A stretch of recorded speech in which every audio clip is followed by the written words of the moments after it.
Welcome, everyone. Thank you for joining us for today's conversation. Connect with us on social media. On this page, you can see all of our different handles. On YouTube, subscribe to our channel at Grade Level Reading. On LinkedIn, Facebook, and Instagram, follow us at Campaign for GLR. And on X, follow us at Reading by Third. Please use the hashtag Learning Tuesdays and tag us to tweet anything you learn from today's webinar, and we'll be sure to reshare. We encourage you to share any questions, reflections, and observations you might have on social media. Once again, welcome to everyone, and thank you for joining us. My name is Sierra Sanchez, and I'll be behind the scenes helping to produce this conversation. Before we get started, I just wanted to take a moment to acknowledge our enterprise and our programmatic funders, as well as our individual donors. Your support not only allows us to hold these vital conversations, but also helps us create meaningful opportunities to share insights, foster connections, and build the CGLR community. I also wanted to give a special thank you to our Leo sustaining sponsors. Thank you for your support and for your engagement and for allowing us to have these learning and engagement opportunities every week. Thank you. And before we jump in, I just wanted to share a few housekeeping details with you. First, we would love for you to introduce yourself in the chat box. So in that chat box, please share your name, your city and your state, or your organization. Be sure when responding to select everyone so that we all know who is here and can see each other's chat messages. We also encourage you to share any thoughts or reflections throughout the conversation in that chat box. All attendees are in listen-only mode, but we encourage your engagement by posting any questions you might have in the Q&A box. We will dedicate the last portion of the webinar to respond to those questions, and our panelists will be typing out answers throughout the webinar. The conversation is also being recorded and live streamed on Facebook. A link to the recording, as well as any slides, bios, and resources, will be sent in a follow-up email to all who registered. And lastly, we encourage you to take a brief on-screen evaluation that will pop up during Q&A. This helps us with our commitment to continuous improvement, so thank you in advance for filling that out. Before we jump in, I just wanted to turn your attention to some of our upcoming webinars that we have.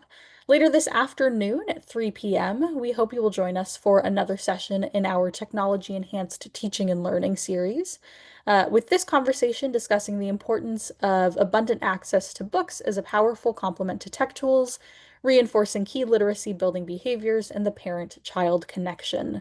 Next week on September 23rd, we hope you'll join us for a timely conversation on what makes high-impact tutoring work. That will take place at 3 p.m. on the 23rd. On the 30th, we have an exciting doubleheader, starting off with a peer exchange learning conversation at 12:30, discussing early relational health. And at 3 p.m. that same day, we have Curriculum as Crossroads, Evidence, and What Works. And on October 7th, jumping ahead, we will have another Crucible of Practice Salon, this time looking at the Moonshot Series Preview, a powerful launch pad for collective learning. Each of these sessions has a few different registration links, so Sarah Torian will be putting all of those links in the chat now, and we hope that you can register and join us. And now I am excited to introduce Sarah Torian, Chief Learning Officer with the Campaign for Grade Level Reading. Thank you and enjoy. Thanks so much, Sierra, and welcome everyone. I am so glad that you could all join us for today's Funder to Funder conversation as we highlight the vital role that philanthropy can play to help stabilize and support nonprofit organizations and the communities that they serve during this period of economic and political volatility. The Campaign for Grade Level Reading hosted a series of sessions this spring, including both Funder to Funder conversations and GLR Learning Tuesday sessions that sought to center children in the various policy debates, asking if policy proposals would bring about more hopeful futures for children or result in children becoming collateral damage as a result of those policies and changes. Many of the proposed cuts that we explored during those sessions were passed into law this summer as a part of H.R. 1 and will bring about significant changes to critical safety net programs that children rely on, such as Medicaid, SNAP, and Head Start. That webinar series also explored various policy shifts at the U.S. Department of Education and the impact on children of accelerated immigrant detention and deportation, as well as the rescission of protections on sensitive locations, such as hospitals and schools. Coupled With all of these policy shifts, the past several months have also seen myriad funding freezes and executive orders that have left many nonprofits grappling with significant budget cuts and operational disruptions. And while we know that foundations cannot fill the gaps caused by these funding cuts, we also know that there is a lot that they can do to advocate for long-range policy solutions and to help grantees navigate and adapt to the current uncertainties. As we explore how funders can respond, we are honored to partner today with our colleagues at Exponent Philanthropy, a philanthropy-serving organization committed to amplifying and increasing the impact of lean funders, meaning those with few or no staff. Together with Exponent, we have pulled together an incredible session today. We'll begin by learning about a comprehensive set of resources developed by United Philanthropy Forum to support funders in meeting the moment. After that, we'll hear from a diverse range of funders, including a community foundation, a lean funder, and a larger funder, as they share what they are hearing from their grantees in the communities that they serve and what they are doing to stay engaged, act quickly, and amplify the voices of those most affected. And to begin that conversation, I'm delighted to welcome and introduce our panelists for today, sharing just very short bios for each. So I'd encourage you to check out the links to the longer bios that I'll be dropping in the chat in just a second. Welcome first to Matthew Evans.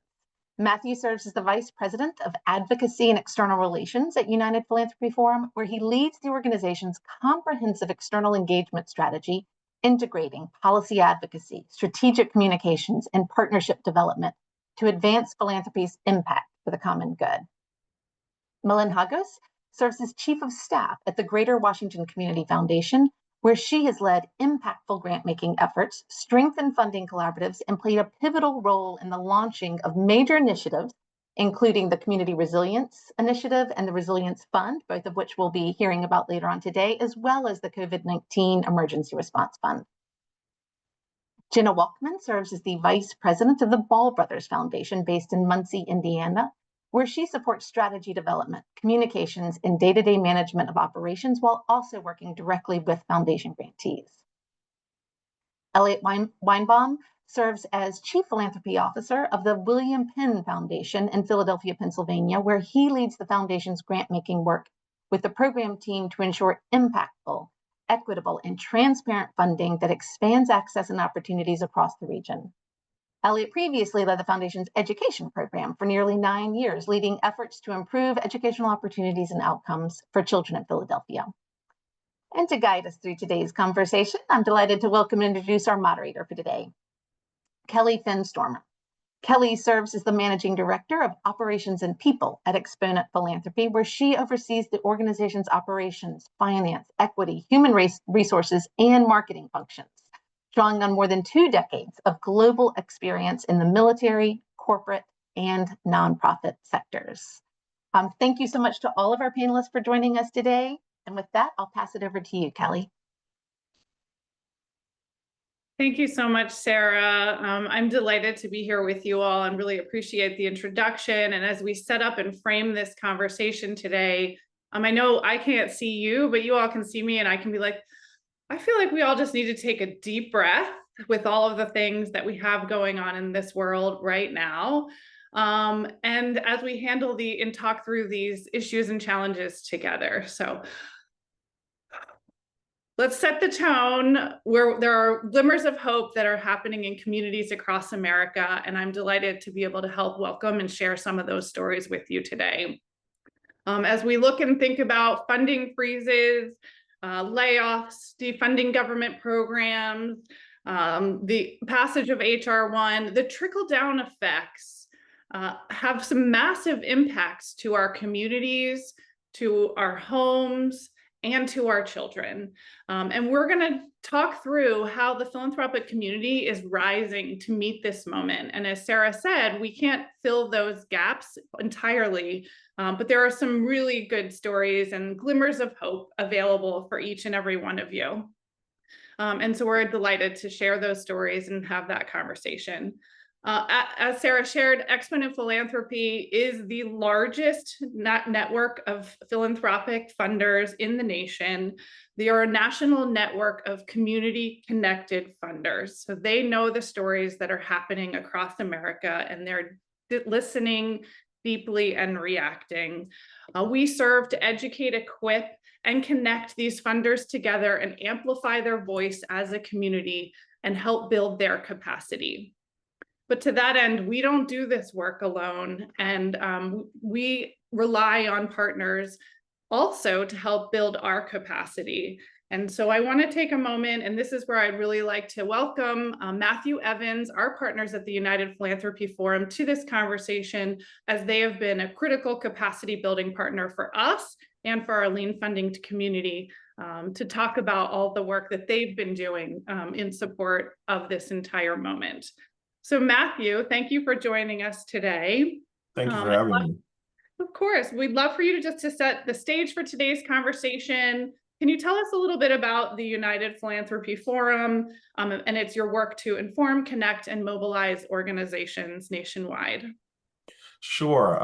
Again, thanks. Good to be here. Definitely a critical time for our country and for our sector and the communities that we work in and with. And so just a little bit about the forum. United Philanthropy Forum is the largest, most diverse network in American philanthropy. We are sort of what we call an association of associations. We have almost 100 what we call philanthropic infrastructure organizations. And those organizations serve sort of as associations for their foundation members, representing over 7,000 foundations across the country. And so we have members that are regionally based, so everywhere from Maine to Washington State to Florida to California. There is a forum member who has foundation members there. We also have issue-based members, so we have groups like Funders Together for Housing Justice, Grant Makers in Health, and then we also have identity-based memberships like Native Americans in Philanthropy, Hispanics in Philanthropy, et cetera. And then there are sort of the larger practice-based groups like Exponent, thank you for being a member, as well as the Council on Foundations, GEO, and others. And so we make up a large spectrum. We're a big tent organization, and a lot of the work we do is around towards the common good, making sure that philanthropy is better. You know, I was born in the 80s, child of the 90s, so I may be aging myself with this reference, but back in the 90s, there used to be there's a German company, it's a chemical company called BASF, and they would make these commercials where they will talk about the products, and they would say, we don't make the carpet you buy, we make it softer. We don't make the paint you buy, we make it brighter. At BASF, we don't make the products you buy, we make the products you buy better. And so when we think about the forum, we didn't make philanthropy, but our charge is to make philanthropy better for the common good and for communities across the country. And we do that in myriad of ways. Educational leadership development for our members. We also do policy and advocacy. We like to think of ourselves as a leading voice for the sector. And so we continue to make sure that we do that in many ways, showing up here in Washington, advocating for our members in the broader sector. But our public policy and advocacy work also intertwines a strong and vibrant communities across the country. So we believe in a strong sector and healthy communities, and we don't believe that those two things are mutually exclusive. In fact, they are interconnected. And so that's where we stand on some of those issues, and we try to make sure we drive the broader sector to use its voice in order to not only make the sector better, but make the communities that we work with better as well. Thanks, Matthew, for that introduction. And I know certainly a very helpful and proud member of the forum. I know you've really helped to build our capacity over the past year. And so we're really grateful for the partnership and that all the work that you do. Yes. So with that, I do want to just ask you a question. So based off of that lens and view that you have, what are you hearing from your philanthropy infrastructure organizations, the challenges that people are facing right now in the ecosystem in terms of key themes? Yeah, so this is not hyperbole, but we're facing an unprecedented challenge to the sector from every level. And so when we talk about executive orders, targeting philanthropy specifically. We're talking about legislation targeting philanthropy specifically. We're also talking about regulation targeting philanthropy specifically. And so that is just at the federal level. We know at the state level too, what we're seeing, the trend is that because of sort of the impact, some of the proponents of these regulations or pieces of legislation or even executive orders, we're seeing sort of copycat models at the state level as well. And so this is really an unprecedented time for philanthropy.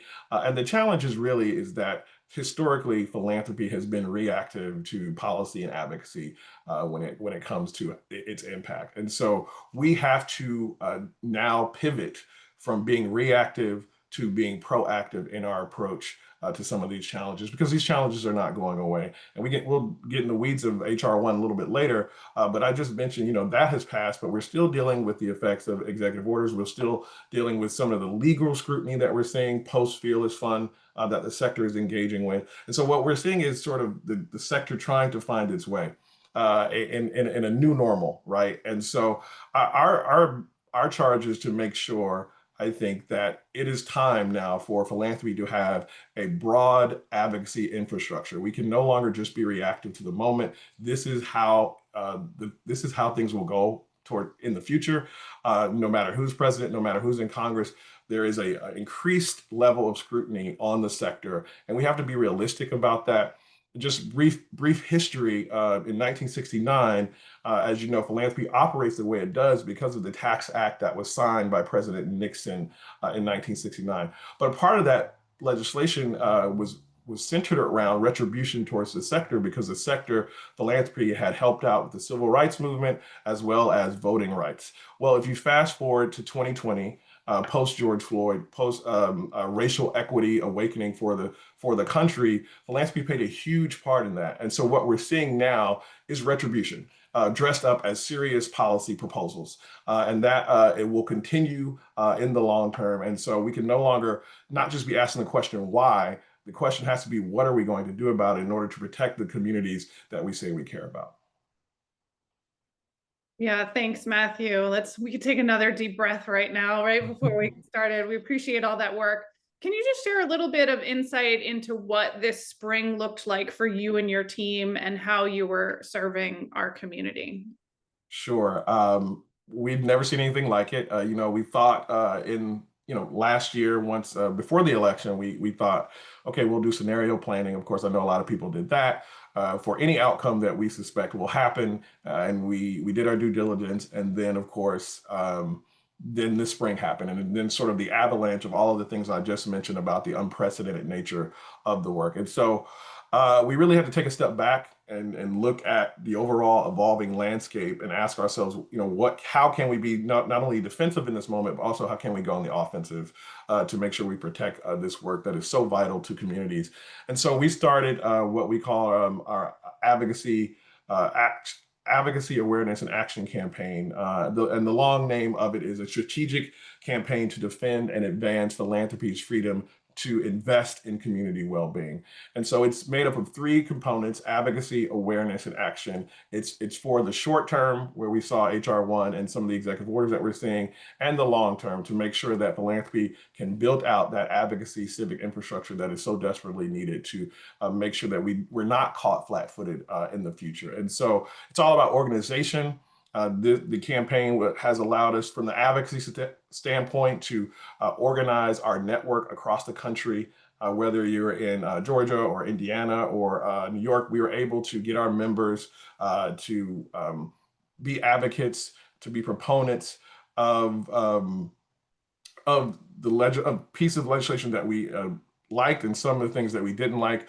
We're able to strip a piece of the legislation that would have put an excise tax on foundations, that would have taken away $2.9 billion per year from communities. We were able to get that language removed. We were also able to include universal charitable deduction. As some of you may know, that has been a long time sort of issue for the sector, and we were able to get that included into this legislation.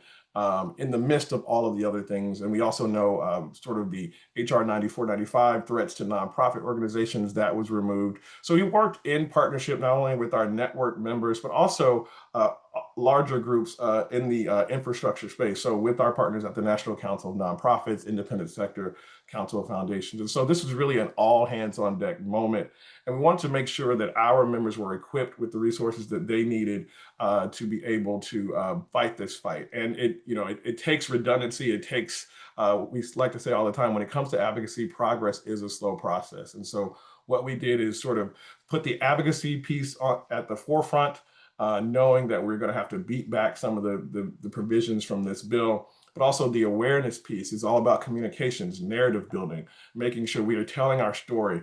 Because if you really look at the numbers, if we were to look at sort of approval rating for the sector due to research from Independent Sector, folks, the general public does not have much sympathy for philanthropy. We're at like a 41%. And so in order to us to build champions, not just within the sector, but also in the communities that we talk about local community foundations, they might have a higher rating to the people that they serve. But writ large, when we're thinking about philanthropy, most Americans think about the large foundations, and there has been a narrative that's winning on the other side about how those foundations are portrayed. So that has to change. So that's the awareness piece. And then the action piece is making sure that we lay the groundwork for legislation to be introduced to make sure that philanthropy can be able to give unencumbered to communities that they choose. And so that continues to be our charge. That continues to be our work. It's a lot of work, but it's good work, and we're happy to lead that with our partners. Thanks, Matthew. And I know what all of that, he summarized it very succinctly, and there are links in the chat for you to access at a high level of that, but there was bi-weekly meetings, almost daily communication that I know I received and then turned around and had to spin for how it was relevant for our community. So a massive collective effort and impact that went from, local legislators all the way up to the federal level. So really an amazing resource that we found. Beyond that, are there any specific tools that you want to call out for this community that are still live and accessible?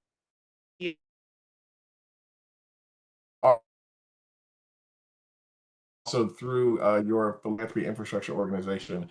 And so one is, we have an executive order tracker. We also have a litigation tracker to make sure that, these things are moving. Sometimes Washington moves at a snail's pace, but some of these things have been moving much quicker than usual. And so we want to make sure we're keeping tabs on that. And so we have those resources for people to go to look at and to find. And the thing is here, really not to reinvent the wheel. What we did is sort of track down things that we thought were helpful tools that some law firms have created, some other organizations, some litigation trackers that other groups have created, and we have compiled them in one place for people to be able to take advantage of.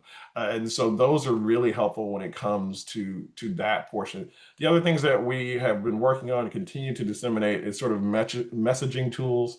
Again, thinking about communicating the impact of philanthropy to the broader public. And so we have some of those resources available as well. And then sort of the data. And I will say one of the things that is important to all of this is understanding how policies, regulations can impact communities is sort of the lead here. So when we went into offices during a reconciliation, we talked about the impact, of course, of the excise tax, for example. And we use data, and we're proud of our partners at Candid who help flesh out the data. So if you go to our website, because this might be helpful, because no matter that we did beat this piece of this provision in this legislation this time, that's not to say that proponents will not try to bring it back in the future. And so that data is very helpful about the impact of taking $2.9 billion away from communities annually. And then we have a state-by-state breakdown of those numbers as well. And so that's sort of an overview of some of those high-level resources. We continue to refine those resources. Again, this campaign was built for the short and the long term. And so we, particularly around the communicative, continue to refine those resources, and we'll release those some more in the fall. And so be on the lookout for that. But that is sort of, we have a hub on our website, and we'll be and those sources throughout as well. Thanks so much. Yeah, the resource so critical to help with the education component as we talk about this and helping, right? Philanthropy is often misunderstood or led. And so from the community level all the way up to the level, having conversations about exactly what the impacts of taking that money away from those communities is a really important and education. I would just say, just really quickly, is one thing that we found was most successful, and this is how we've done our advocacy work since I've been at the forum over 5 years ago, is we have to lead with community. You know, there's something here in Washington called sector protection, right? So there are a lot of associations, a lot of sectors that with their public policy work, they talk about the impact of the sector. Philanthropy is uniquely positioned where we don't really need to just talk about sector protection. Again, we don't have much sympathy. So we have to lead with community. We have to make that connection. If we don't, our advocacy efforts will not be successful. And so we put community first, and we saw that paid dividends, and we'll continue to do that moving forward. A great point. So before I invite our panelists to join us, one last question for you specifically. Since HR 1 has been passed in July, can you tell us, can you give us an update, and what are you currently focused on? Well, it's a lot, really. So I think part of it is we continue to be mindful. One, as I just mentioned, so I'll just repeat that. Sometimes I'm redundant on purpose, and that's helpful for this work. Is that we have to be mindful that HR 1 was just the beginning. So all of the provisions that we were able to beat back. Thanks to the help of our advocacy network across the country, there is a strong possibility that they could return. So that means the excise tax could return. That means that the HR 9495 as it relates to impact on independence of nonprofits, that could return. And so we're really focused on protecting those wins, building friends on the Hill. We know that there are particular members of Congress who are targeting the sector. We have to be honest about that. And so we have to, we're building out a cadre of friends and supporters on the Hill to make sure that we can protect those wins. The other thing is that there are executive orders that continue to impact the sector. And we know that particularly in January, there's an executive order that targeted philanthropy for its equity work. That work is ongoing. This administration will continue to try to find legal ways to go after the sector. And so we're preparing our members to help prepare their foundation members for that when that happens. So that could happen any moment. And then there is sort of the regulatory aspect where there is already, and if you really read the executive orders, there is language that's already pointing to what their angle will be, so to speak, when it comes to how they will go after the sector. And so one of the things that we're looking at is the increased a likelihood of some way to go after tax exempt status for foundations. And so we are mindful of that. We continue to meet and think about ways to mitigate what that could look like long term. And so the work hasn't stopped. You know, I didn't have this much gray in my beard before the beginning of the year, but this is important work. And the great thing about the Forum Network is that our network is already in place. And so we continue to build out our partnerships, but we also want to work together and collaborate because this is a long-term play. And so it just goes back to what I said at the top of the call, is the idea that philanthropy must build a sustained advocacy infrastructure to be able to survive and do the work to impact communities going forward.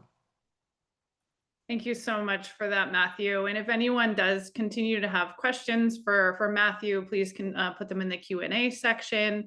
But with that, I would like to invite our panelists to also join the conversation so that we can hear a little bit about what Matthew has shared and some of their reflections as well. So welcome, Jenna, Mellon, and Elliot. We're so grateful to have you all with us today. I'd like to begin by having you all just take a few minutes so we can learn a little bit more about your organizations and where you are working. So with that, we'll go in an alphabetical order. So Elliot, Jenna, and then Mellon. Thank you. Great. Thanks so much, Kelly. As was said, I oversee grant making at the William Penn Foundation. The foundation was founded in 1945 and has had a pretty consistent mission for the last 80 years of increasing resources, access, and opportunity for a more vital and just region here in southeastern Pennsylvania. We just launched a new set of priorities. We work on a 10-year plan. So last summer, we launched our most current 10-year plan, which modified some of our existing program areas and introduced some new ones. So at present, we have 5 program areas focused on arts and culture, children and families, democracy and civic initiatives, environment and public space, and workforce training. Each of our programs has specific objectives that we're seeking to advance with our funding, and we try and be really transparent about those objectives and about the criteria that we use to determine funding to advance each of those objectives. Those objectives were defined during our planning process through over 450 conversations with residents of our community about the things that they wanted to see most improved in our local environment. So that's the work that guides our grant making of about $150 million a year.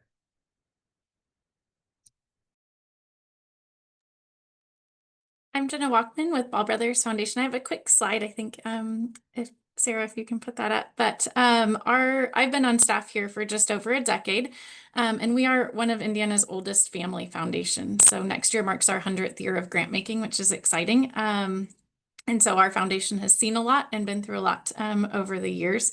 By charter, we're focused on grant making only in the state of Indiana. And so, and about 95% of our funding stays in Muncie and Delaware County. That's the way that the foundation was set up almost 100 years ago. And so we're sort of hyper local in that sense.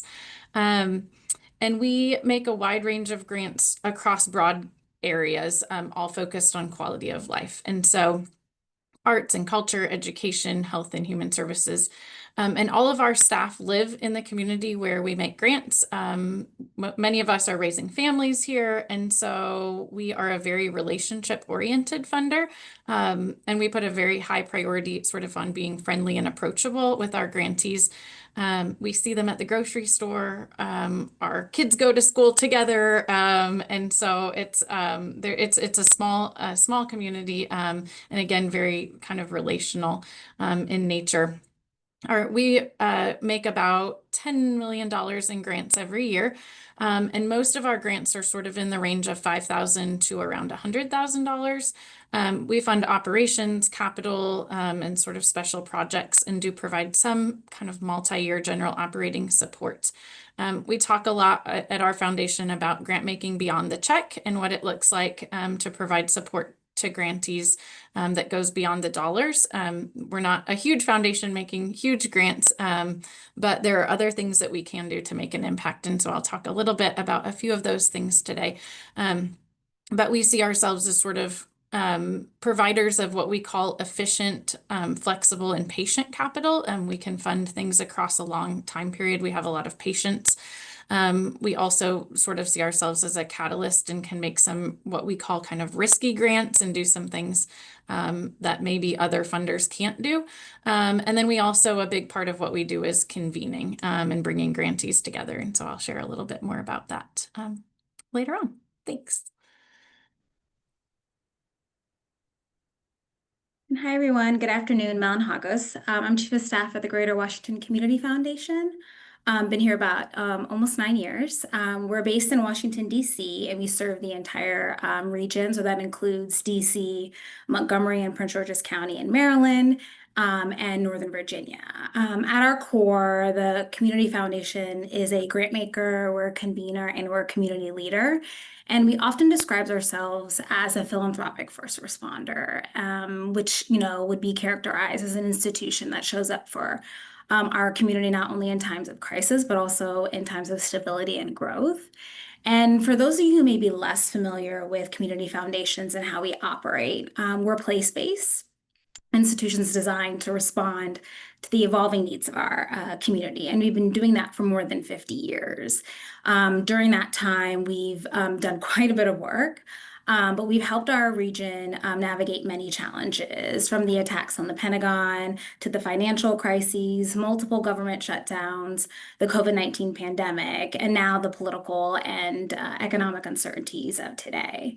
And I'll just share that what gives me confidence in this work is that we don't start from scratch every time. We have a robust community response framework, a kind of playbook that I call that we can put into immediate action when the moment requires, like it is today. And I'm really looking forward to sharing more about how we're applying that approach in today's environment. Thank you, Millen. And actually, while I have you off mute, I'm going to ask you to transition to our next question that we'll ask for all of our panelists, but specifically with you focused in the National Capital Region. Can you tell us a bit more about what you're hearing from the ground, and what are you hearing from your grantees and community leaders in this moment? Yeah, of course. There really is so much to share about what we're seeing and hearing on the ground, and our grantees and community partners are certainly anxious about what's ahead. So we regularly survey our nonprofit organizations, and while the data is sort of a little bit everywhere, but while a lot of these nonprofits haven't fully had the full impacts just haven't hit yet. Most are expecting conditions to get worse. And many are already struggling between losing federal funding, reassessing their budgets, and really trying to move to determine how to move forward in this type of environment. And as you can imagine, that takes up a lot of staffing and staff capacity. It's really weighing on these organizations. And, I'd be remiss not to really talk about how the situation in DC is particularly acute, because we sit at the seat of the federal government. Our region is more directly impacted by federal actions in other cities across the country. For example, many of you are likely familiar with the recent executive order, which has placed the DC National Guard under presidential authority and has allowed for temporary control of the Metropolitan Police Department. And a lot of people actually don't know this or know this in detail, but under the DC Home Rule Act, we have limited self-governance. And so while we can elect our own mayor and council, Congress still maintains control over legislation and budget, and the president has powers here that he doesn't have over other states. And so that creates a really unique set of vulnerabilities for our community. And so because of all this, we've been very intentional in our response. We're investing in the capacity of frontline organizations and community leaders to advocate on behalf of DC. We're also putting resources into narrative and communications, not only to lift up the real impact of these federal actions and shifts on residents, because remember, while DC is a federal city, we do have people who live here and who have been here for generations. And so it's really important for us to raise awareness outside of our region about what's happening here in the nation's capital. Thank you, Millen. I think it's really important perspective and framing. Jen, I would love to hear a little bit more about you, what you're hearing from your grantees on the ground, and how the Ball Brothers Foundation is responding in this moment. Yeah, I think there was probably what I would call an initial panic that's now settled into like general uncertainty. That's probably the best way I can describe kind of what we see. We had actually a very small number of grantees that were really impacted by any immediate federal funding cuts or sort of money that was rescinded. I would say we continue to hear a lot about after school programs in 21st century, and questions kind of swirling around what that will look like, and kind of how that will play out in the longer term. We tend to actually, as a relatively small local funder, we're hearing a little bit more about state level impacts on the funding side. We saw, I think during COVID, we saw a lot of our grantees that were receiving significant increases in state funding. And so now there's a bit of a cliff. And that's where some of that challenge has really come. We're seeing that really on the early childhood side with vouchers. in our community. And so we've done a great job as a state of kind of building a really good infrastructure for early childhood over the last decade or so. And now that's just really shaky, I would say. And so we are hearing more about that. And then some changes on property taxes and what the impacts will be to public school systems. And so we just actually spent about an hour this morning speaking with some folks from our public school systems about what are the impacts and not the impacts next year, but the impacts 2 or 3 years down the line. And so I think as kind of as philanthropy in general, being mindful of those conversations and asking people the questions about like, what, if some of this plays out, what does it look like 2 or 3 years down the line, raises some of those important questions. And that's where some of those conversations that we're having kind of are standing right now. Thanks, Jenna. Yeah, and for those of you that are listening, if you have thoughts or comments or things that you're hearing from your community, we'd love to hear a bit more from you on in the chat with that. About all of what's happening in your neck of the woods. Elliot, we'd love to hear a little bit more about what you're hearing from your grantees and how the William Penn Foundation is responding. Sure. Thanks, Kelly. Yeah, so, January came and with it came this flurry of executive orders and DOGE cuts, and it really unleashed a great deal of real changes for nonprofit organizations in our region and concern about potential changes.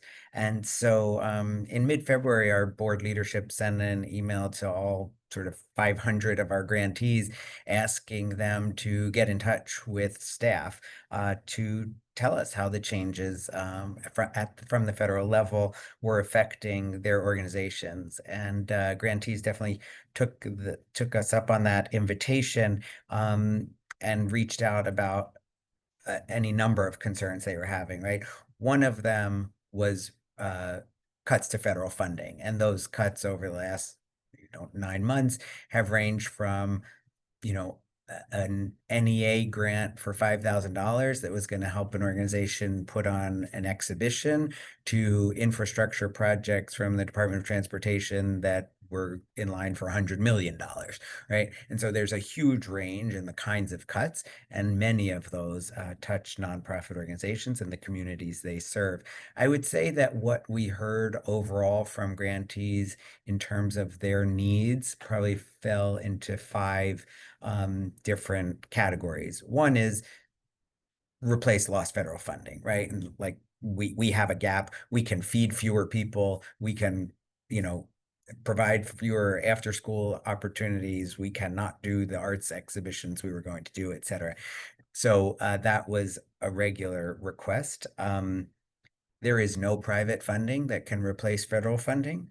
There is no aggregation of private funding that can replace federal funding. And we did try to make it clear that the foundation was not going to get into the business of replacing federal funding. I can talk about a couple little exceptions we made, but in general. So that was the first category, right? Was an ask to just replace lost federal funds. The second category of requests that we got was around technical expertise. Who are the financial and legal and communications and strategic and board management experts that nonprofit leadership can turn to for help in this moment, right? As they deal with unexpected changes to their context.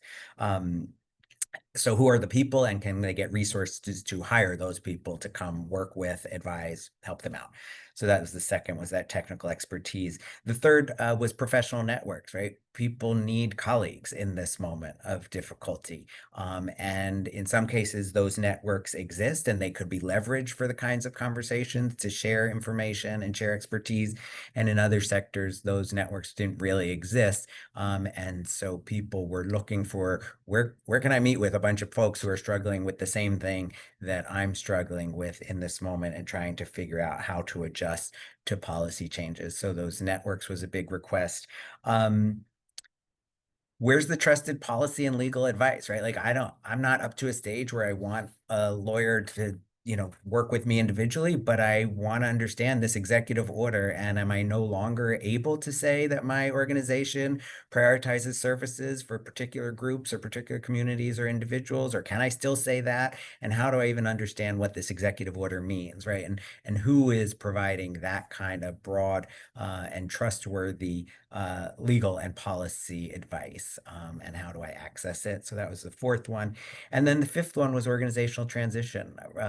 Right away, it became clear for some organizations that the changes in the policy environment, the budget environment, were going to mean significant changes for their organization, perhaps merging with another organization, perhaps making fundamental changes, perhaps dramatically downsizing, depending, or even closing their organization. And so organizations were interested in where and how they could get support to make those decisions in a planful and informed manner, so that they don't leave their communities in the lurch entirely, but could transition as best they could to see that the necessary services would continue. So those are, I would say those are the 5 areas of need that we've heard most consistently if we were to categorize them across respondents.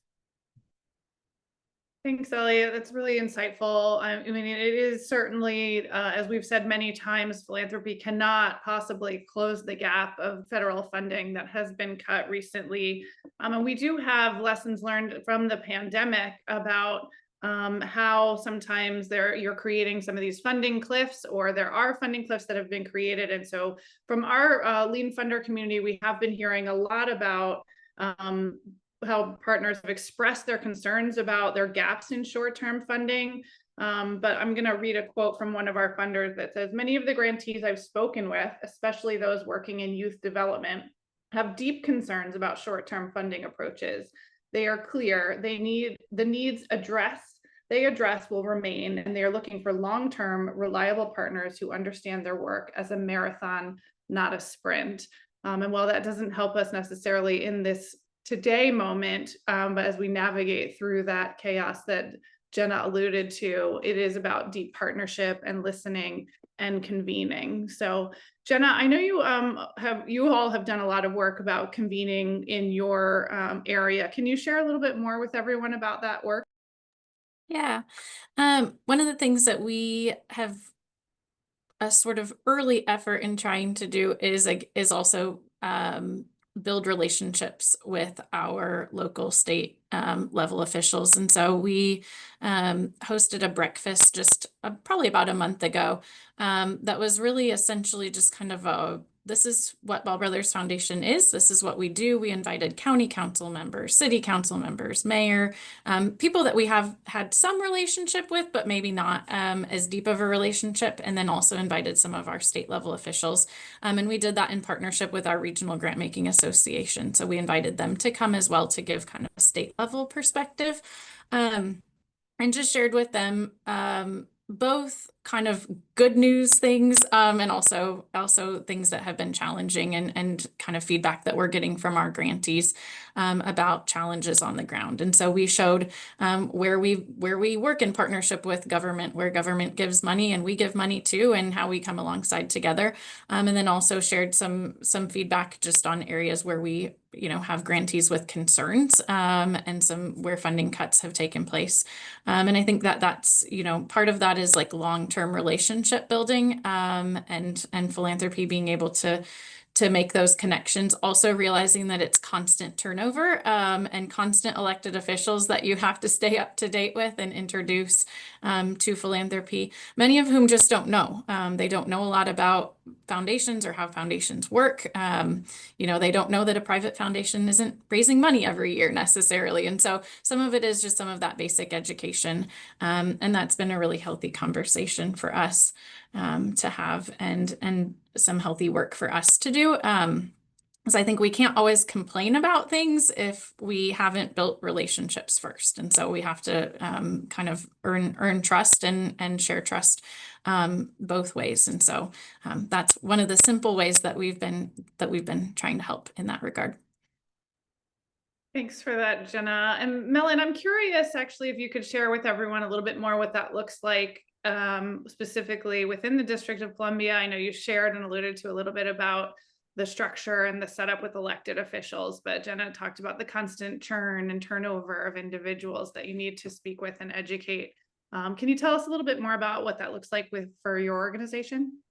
Yeah, I mean, lucky for us, I think as a community foundation, we have had long-standing relationships with local elected officials, DC Council, and in addition to our leadership being extremely connected, we do have a strong program staff that is in constant communication with DC Council specifically right now, and council and local government officials in Montgomery, Prince George's County, and in Northern Virginia, of course. I think what is really unique about our region is that, and the Community Foundation in particular, in terms of the communities that we serve, like we span 2 states and the District of Columbia, and people live in Maryland and they work in DC and vice versa. So it's in our best interest to host cross-sector convenings. And so we are in relationship with each other all the time. And so while there might be a churn, here and there, as it is with elections, we have done a really good job at building relationships with the staff of the offices. And we have had hosted several convenings, and as community foundations, we can lobby and do all those things. So it's easy for us to have all these folks in the room. But all of our cross-sector convenings, we are very not only inclusive, but certainly adamant about ensuring that we have representation from local government officials, and we try our very best to incorporate them in our strategy and a lot of our program development to ensure that that voice remains present. Thank you so much for shedding a little bit of light on that and how that setup is working. We also are hearing from our network, just to share a little bit more about responses in this moment. We've had quite a few lean funders evaluate how they can use their endowment for community benefit. So with that, annual grant making spend allocation for philanthropic institutions is 5% required by the IRS. And there's been a lot of discussion and some action on increasing that spend.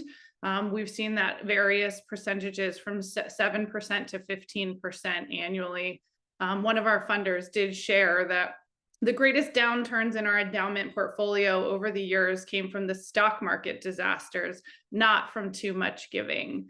So that's definitely not something that everyone can take advantage of, certainly, but these are different options and things that people are looking at in terms of actions that they are taking in this moment. Did any of you have anything else you wanted to share about specific things that your organizations have done in this moment? Just sort of connected to that point, Kelly, we haven't changed our payout policy, but our board did make more money available this year to meet those kinds of needs that I was just describing. And so in July, our board made $10 million in grants to sort of fund across those areas of need that we had heard from grantees, which was above and beyond our planned grant making for 2025, given the unpredicted nature of some of the things that we're seeing. And so it was encouraging to have them both increase the amount of money available and do work in areas that were not really part of our strategic plan, honestly, even 1 year into it. And so both at the local level, where there was a lot of support for the kind of technical expertise and network building that I talked about, but also at the national level for some of the organizations that are engaging in the advocacy and litigation that protects people's rights across the country, but certainly for people in our region are in line to benefit from those protections that have to be enforced. Matthew. Yeah, I was just going to say from an infrastructure standpoint, it also sort of put a light or spotlight on the sector's tendency to be siloed. And I think that's no longer the best option. And philanthropy can be siloed in a lot of ways. And the importance of increased collaboration is something that we've noticed, and the need for. Even when we go to Congress, we talk to members of staff. The one thing they say is that make sure you have a coordinated message. And so one thing that we try to do is make sure all of our folks are at least saying some of the same things. Whereas you had, in the past, you might have had these disparate organizations saying different things. One thing, they don't understand philanthropy. But they're making policies to impact the sector, right? And so we have to understand that. And so it's better when we show up together as opposed to going at it alone. And this goes for large foundations who think maybe we can just pay a consultant and they can help us figure this, navigate this this public policy crisis. That's no longer, we can't win on reputation alone anymore. That is out the window. And so we have to have a new way of doing things. And so part of that is collaboration, talking to the folks who are on the ground in communities, but also working with your partner organizations to impact change. And that's a new normal for philanthropy. It's easier said than done for some organizations. But I think it's also something that we have to continue to drum up support for, because again, this is a huge pivot that's happening currently. Thank you, Matthew. That's a great point. And Elliot, it's great to hear. Thank you there's a link to the announcement in the chat for those of you that want to learn more about the funding that William Penn Foundation was able to make available in this moment. Question for all of you. So we all have different types of funders with us. So we have lean funders like Jenna in Indiana, and a community foundation like Mellon in the district, and certainly Elliot in Philadelphia, more of a larger funder. We'd love to hear a little bit more if each of you could share some reflections and advice for your peers during this moment from the various types of philanthropy. Does anyone want to get Mellon? Thank you. Yeah, I'm happy to kick it off. And I think it's such a good question. And I definitely do want to double down on Matthew's point about collaboration. And I would just add alignment. I think this is really hard for philanthropy to do because we do operate in these silos. But I've seen a lot more willingness to be able to collaborate and come up with coordinated messages around this, because it's so much better for us all if we can come together with on one message. But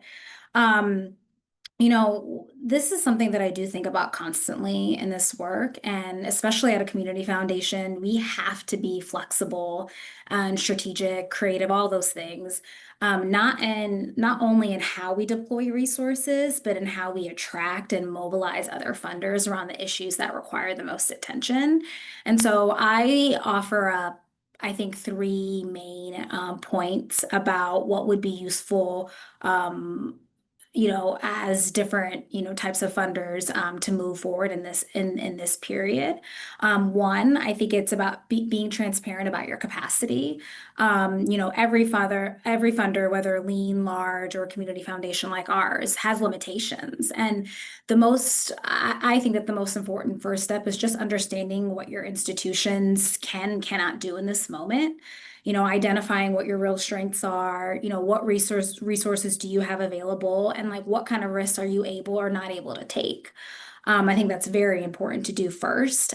Second, I think once you've identified that, is being able to communicate those boundaries openly with peers. I think this speaks to collaboration, and the fact that funders operate in silos. And, given for us the complexity of our communities, especially in the region like, the DMV, we're spanning 2 states and a district. It really does demand that we talk openly with each other. And if one funder isn't positioned to support advocacy, but another is, let's acknowledge that. And if some are best suited to focus on basic needs, that's equally as important. And I think, finally, embracing a multi-pronged approach is critical, and no single funder or collaborative can do everything.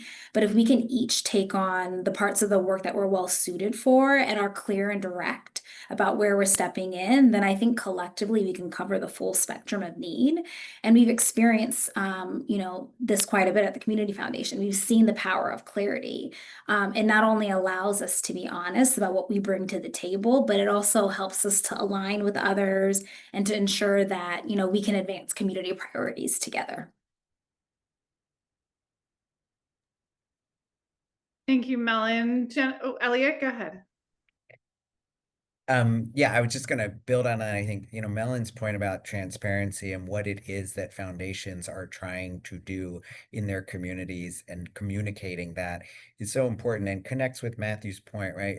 One of the reasons that legislators push back on foundations is because they don't really understand the value they're adding to those communities. And the legislators don't understand it and residents don't understand it. And part of that is on foundations, right? To be clear about what is it that you are helping to accomplish with the millions of dollars that you get to disperse each year, and how do you know, how are you holding yourself accountable, foundation, to that work? How are you making decisions about that funding, and how are you assessing the progress that you're contributing to? And so I would say to foundations, that's part of our work for ourselves, right? And so that then Matthew's work is a little bit easier than going to legislators and others to say, this is the work that foundations make happen in your region, in your city, in your state, whatever, multiple states, whatever the case may be. So I think that's sort of a connecting point there. I think other questions for foundation to ask themselves are, do you have a mechanism to hear from your grantees on a regular basis? And I know a lot of foundations say our grantees know they can call us anytime. Well, you know what else? They're busy and they're doing other things. And so if you don't have a proactive mechanism for outreach, you're not going to hear what you need to be hearing.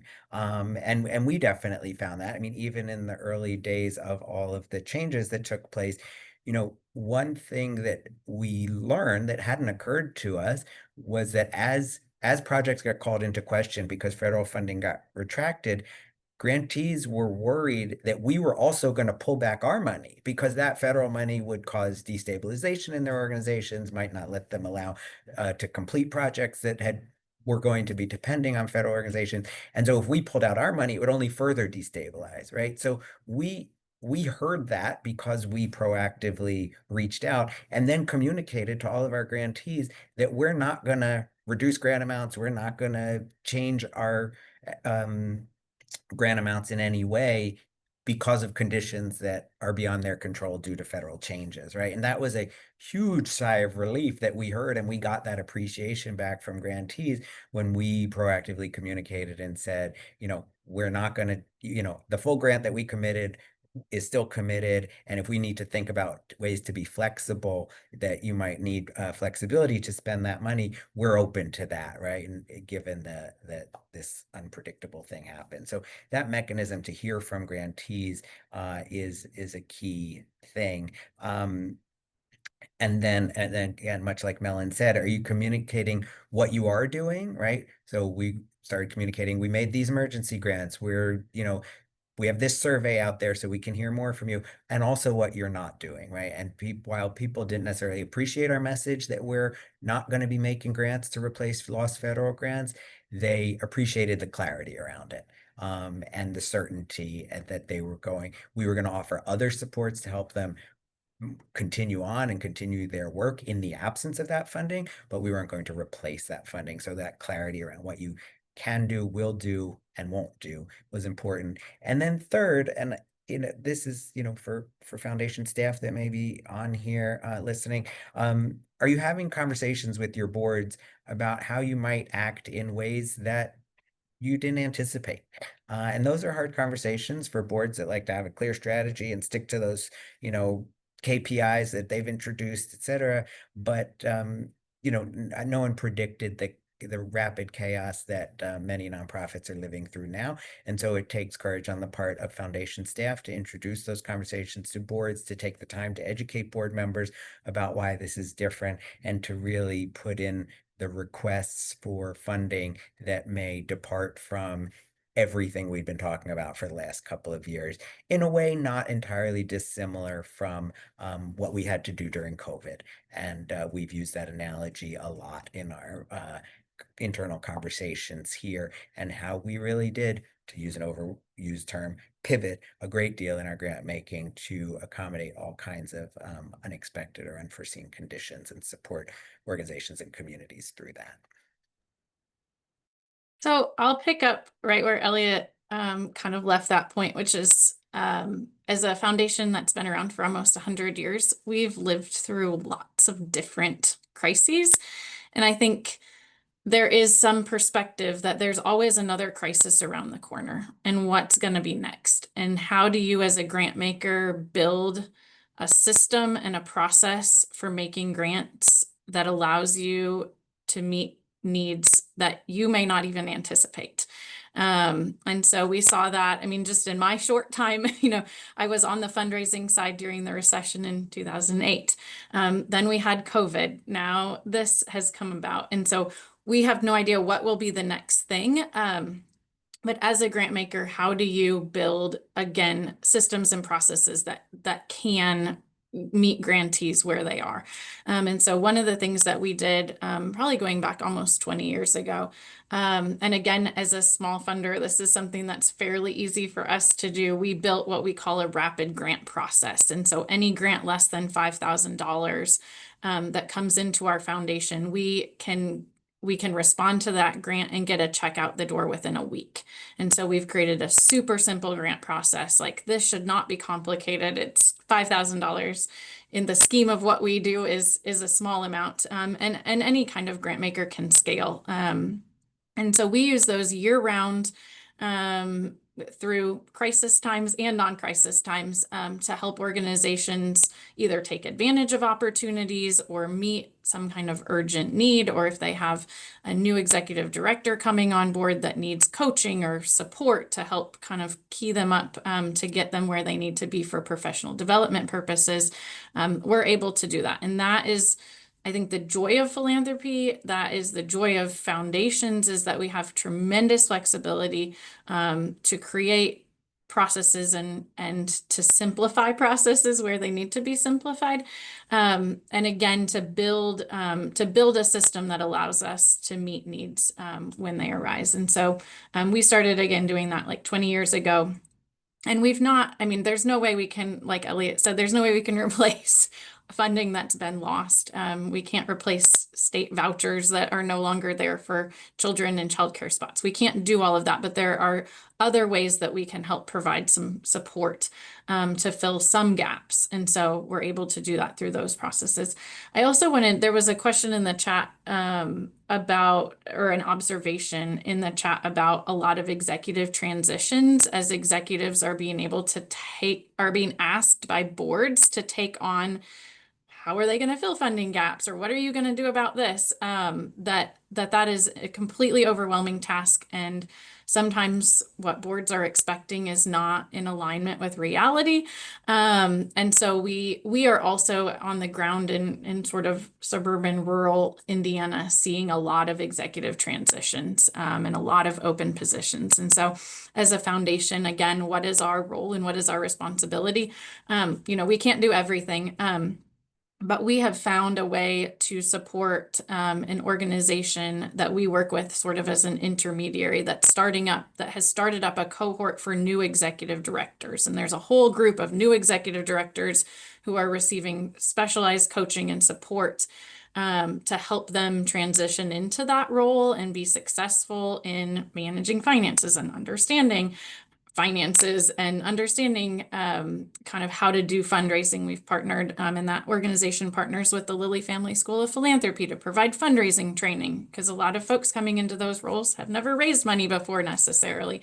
And then also on that same front, to be able to host sessions where a board chair and an executive director sit side by side together and talk about the year ahead, and talk about, these are going to be our priorities. This is my role. This is your role. This is where we need the board to really focus in this year. These are the messages that we need our board to kind of get behind.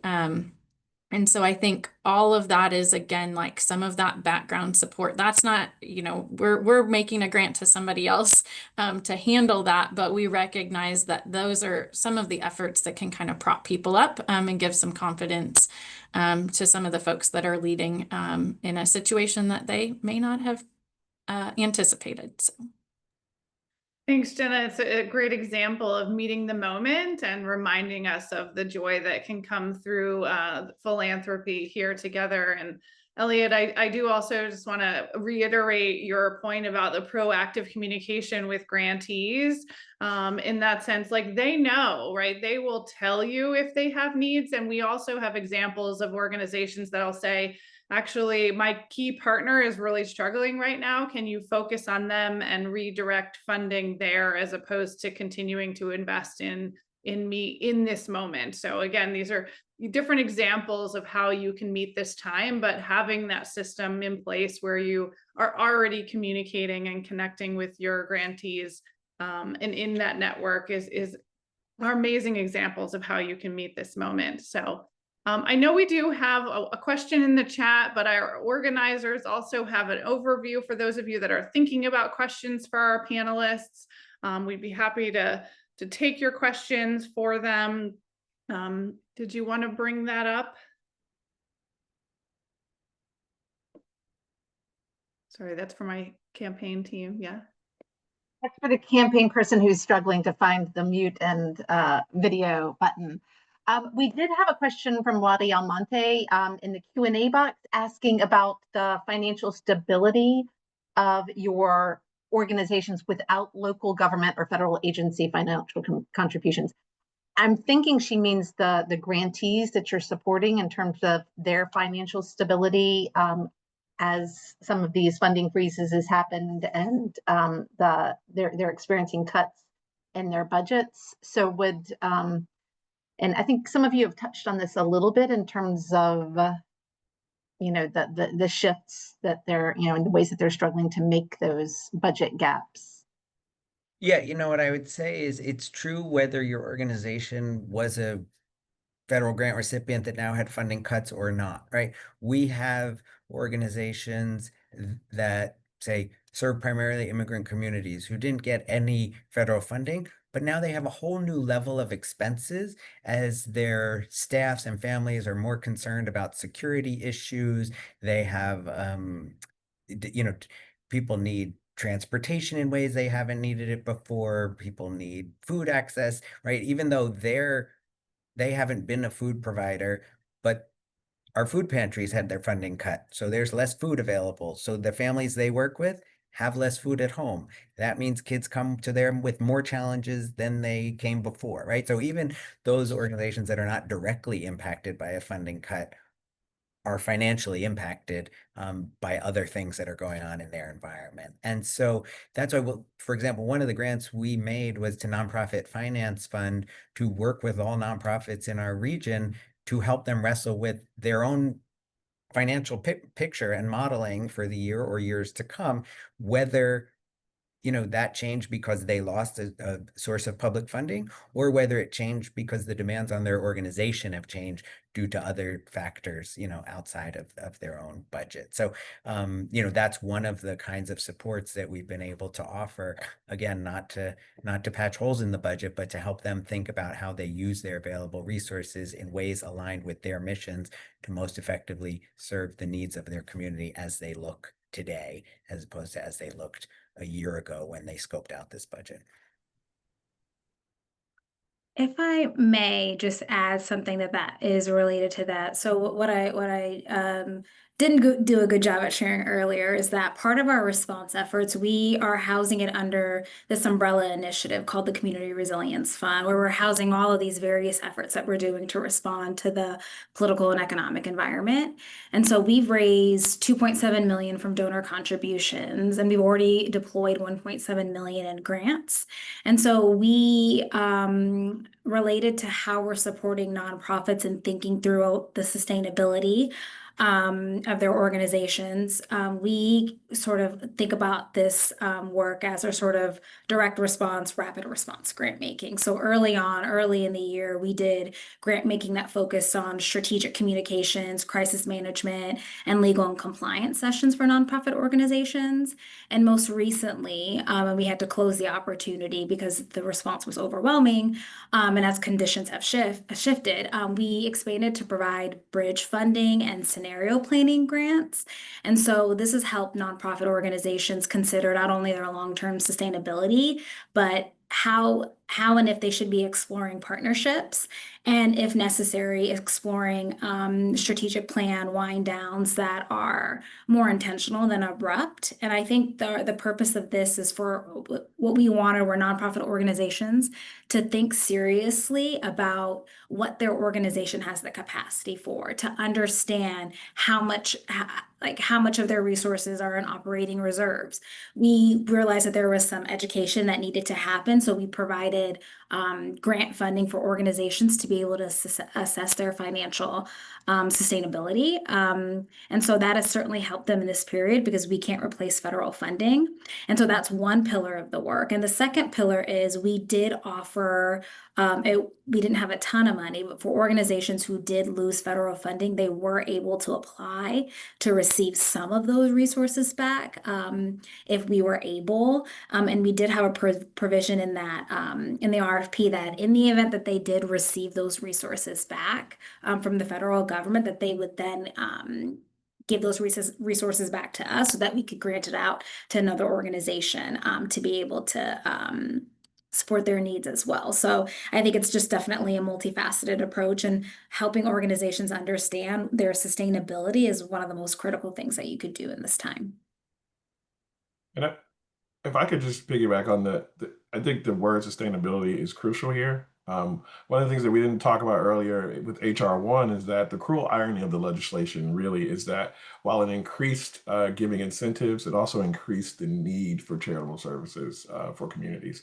So when you talk about the absence of federal funding for nonprofits, you talk about the cuts to Medicare, Medicaid, and to SNAP, you're seeing a convergence that will be long-lasting, that will have long-lasting impacts on communities, especially communities in need. And so this impacts philanthropy, because then we have to rethink how a grant making, to Elliot's and Melon's point earlier, may work going forward, because now we're talking about, again, a new normal where you're taking away sort of the safety nets that's been there, but also the funding for some of those community organizations that had it for so long.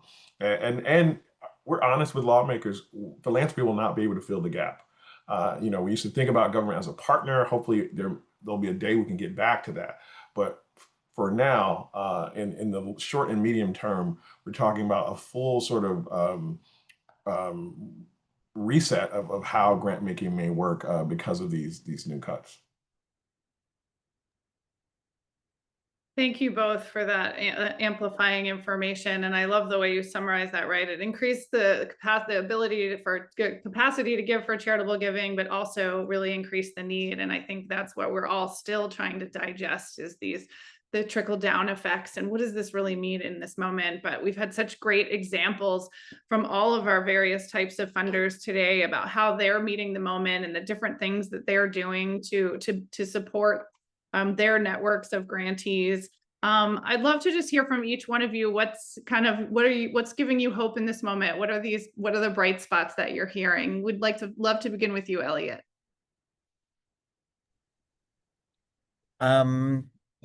Yeah, that is a difficult question to answer every day. I would say that I think the bright spots that I've seen have been around the collaboration, the professional networks that I mentioned earlier that have both arisen in this moment out of a need among nonprofits to support each other and really help them to draw on existing expertise in the region and see each other as resources. I would say this moment of adversity has brought people closer in some ways, and so that's been nice to see. Similarly, among funders, a bit of a loosening of some purse strings, but also the need to micromanage where that money goes. And so I'm thinking about a bunch of pooled funds, both ones that we've helped to catalyze locally for a variety of purposes, and then a large number of national pooled funds to do everything from preserving and protecting federal data to supporting litigation to advocating for science. There's quite a number of them. And it has been reassuring to see the large amounts of dollars quickly directed to these collaborative efforts. And so that's a bright spot for me. Yeah, there's also, some smaller ones that I seek in our grantees themselves. So there's an organization in Philadelphia called Lift Every Voice that mobilizes parents to have their voices heard about what they want to see in their children's schools. That organization has been able to do great things in this moment, and they as the adversity has sort of become apparent to everyone, to elevate parents as a key part in figuring out the answer of what to do in this difficult moment has been another bright spot, I would say. All that being said, thanks, Sarah, for putting that link in the chat. These are tremendously challenging times with a great deal of uncertainty, and that's really what motivated, as I said, some of our national funding, because I think we're not going to solve this problem at a local level. And there are national organizations, Lawyers for Good Government, Democracy Funders Network, ACLU, and others who are really on the front lines of litigation and advocacy that will be necessary to put the country back on the right track, and so that we can return to pursuing justice and equity in ways that we were doing before and need to get back to. Thanks, Elliot. I love the way you summarize that, and teamwork and collaboration and people coming together, voice for good. So, Millen, what about for you? Glimmers, bright spots? Yeah, I think, in our region, we've weathered a lot of storms together. And while we've been on the front lines of response, I remember during the COVID-19 pandemic, how hard it was for nonprofits to come together quickly around joint proposals or collaborative efforts.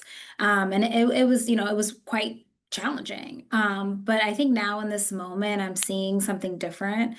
Nonprofits are leaning into partnerships in a much more natural and strategic way. They're coming to funders with collaborative proposals. They're thinking collectively about how to respond. And they're communicating clearly about what they need. It appears that there's almost less competition and more creativity alongside a willingness to problem solve together. And I think on the philanthropic side, I'm seeing some silos come down. Local and regional funders are working towards alignment in ways, to me, that feel more authentic and more solutions focused, and honestly, just really more hopeful. And I think it is demonstrating to me, and it feels like we're moving as a sector from everybody doing their own thing to how do we move together. And so, Elliot raised collaboration. I mean, I think that is what's giving me hope as well, that the fact that we have this spirit, that nonprofits and funders are thinking more intentionally and strategic about how to work better together, is, I think, what gives me confidence that we can meet this moment and hopefully come out stronger.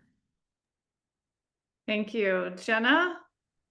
Yeah, I think I would share a similar sort of observation that I think funders have started to figure out some ways to build, again, those response systems that are less cumbersome. We had a practice run at this during COVID. And so again, how do we build those systems and be prepared for whatever comes next? If it's some big cyber attack that takes down, there's always something in the future, that we have to be prepared for. And so as funders and philanthropy, we have immense freedom to be able to respond and react, and to get ahead of things. And so I think I've seen funders that are starting to embrace that flexibility a little bit more, and to remember, like, we have a checkbook and a pen, and at the end of the day, like, that's the thing. And so that, I think we're also seeing more organizations that are looking more deeply at their funding models and figuring out what is the actual cost of providing this service, like really sharpening the pencil to figure out what does it cost us, and where are those gaps, and so that's encouraging. I think also too, just on the funder side, like, we are about hope. That's what philanthropy is, about hope. And so I think last week, like, we did something really simple. We put a bunch of grantees on a bus together, people who knew each other, some people who didn't know each other. And we essentially had kind of like a show and tell of great things that are happening in our community, and about projects that have been 10 years in the making, and some efforts on the childcare front and outdoor learning, and really good things that are happening. And I think it's very easy to lose sight of the hard, good work that people are doing every day. And sometimes we just need to remember to celebrate that, and to allow our grantees to do that together. And so I would encourage you to think about ways to do that with your grantees as well, in whatever format that takes, but to celebrate some of those wins. So. Thanks, Jenna. I love that. I mean, I know you have a poll that we'd love for you to engage in. If you could answer those questions while I turn it over to Matthew, I'd love to hear from you about what's bringing you hope in this moment. Yeah. I'm reminded of a gospel song. It says, "Trouble don't last always." It's a riff on a Corinthians verse, a verse in the book of Corinthians. But I will say that's hope. It doesn't last always, and it's forcing philanthropy to show up in a different posture. It's forcing innovation, and it also lets us know that grant making alone is not enough. And part of it is using our voice and our reputation as investments in those same communities that we use our checkbook investments. And so thinking about how we are showing up for not only the sector in an organized manner, but also communities across the country in a new posture, that gives me hope to not only weather this moment, but come out on the other side being prepared for whatever that next moment is. And so I think it fortifies us. I think it prepares us, and so that's giving me hope that this is sort of sharpening the iron as we go forward to build out better communities across the country.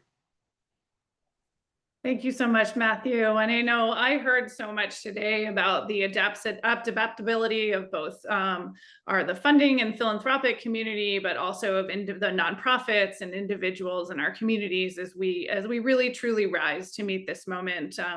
The tenacity of the American spirit is alive and well. And so that is encouraging for me as we continue to support this community through these moments. So we'd like to thank you all for your participation, and I'm going to turn it over to Sarah to close us out today.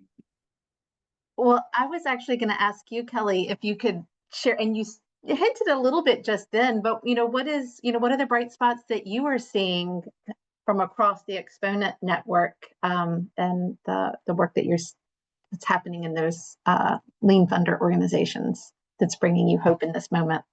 Yeah, I mean, we'll summarize it, right? The power of the collective lean funding community is outsized, right? They are the largest network collectively, and they have the ability to impact these communities across America. Of course, we need partners, national partners, as Elliot alluded to handle the federal and legislative networks and information, and we're digesting it and passing it down to the communities. So for me, it's been great to see the flexibility, how organizations have reflected on how they can either rise to the moment and give more funding, or be mindful about how they can use not just their financial assets, but their collective assets, their networks, to connect their grantees through convening, watching about how they might be able to connect them or with other partners, like for bridge funding or loans, being really pro with everyone. And also just serving as a voice for their community, both at the local legislative levels, right? Nonprofits can feel often quite threatened just through the red tape that's being put into place. And so really listening to your partners and being able to serve as that educative voice back out to the partners, to legislators, to anyone that really doesn't necessarily understand the philanthropic community. So for me, it's really every day, like there's examples of bright lights that are happening and the collective collaboration of all of us coming together. We have a great team at Exponent Philanthropy that's really, we're working hard every single day to also meet this moment on behalf of our community and really truly do this in partnership with others like the United Philanthropy Forum and the Campaign for Grade Level Reading. It's really the spirit of all of us coming together. So it's my honor to host the conversation. And I just thank you so much for this opportunity to tell these stories. Thank you. Well, I'll add what's the bright spot or what's giving me hope right now. And it has been the past 90 minutes with you all. The reminder from Matthew that trouble don't last always. I think I needed to hear that, but also hearing about all of the work that you all are supporting, the ways that you have pivoted and adjusted to meet the moment, and the ways that the grantees and the leaders in your communities are also adjusting in order to make sure that the children and families who rely on their services will continue to receive them. So deep appreciation. Thank you all for joining us. Thank you to Kelly for moderating this conversation and helping to kind of pull it all together. Thank you to Matthew for sharing all the incredible resources that the forum has developed. And thank you to Melon, Jenna, and Elliot for really talking about all of the great work that you're supporting through your foundations and what's happening in your communities. Thank you to all of you who've joined in for today's conversation. I hope that you will join us again in about 30 minutes for our second session today, GLR Learning Tuesday session. This conversation is continuing our Technology Enhanced Teaching and Learning Summer Institute, building on a session that we hosted in July, looking at the ways that technology can support families, parents, and caregivers of our youngest children to help them be their child's first and most important teacher. Hope you'll join us again next Tuesday as we're hosting a session on kind of digging into implementation science. We know the data and the research showed that high impact tutoring helps to accelerate children's learning recovery. How can we ensure that now with these really kind of tight budgets in this moment, how can we ensure that states and districts are implementing tutoring programs that really deliver the results and the outcomes that we want for children? And then later on, we'll be ending the month of September with a double header, starting off with a peer exchange learning conversation at 12:30 p.m. Eastern time that digs into early relational health and how we can kind of support that early bonding and connection between very young children and their parents and caregivers. And in the afternoon, we will have a session, again, kind of getting into implementation science, looking at high quality curriculum and the evidence of what works and how we can ensure that it's working in classrooms across the country. Thank you again to our incredible panelists and to all of our attendees. Hope that you'll continue to join us for more of these conversations. And until then, take care. Thanks so much.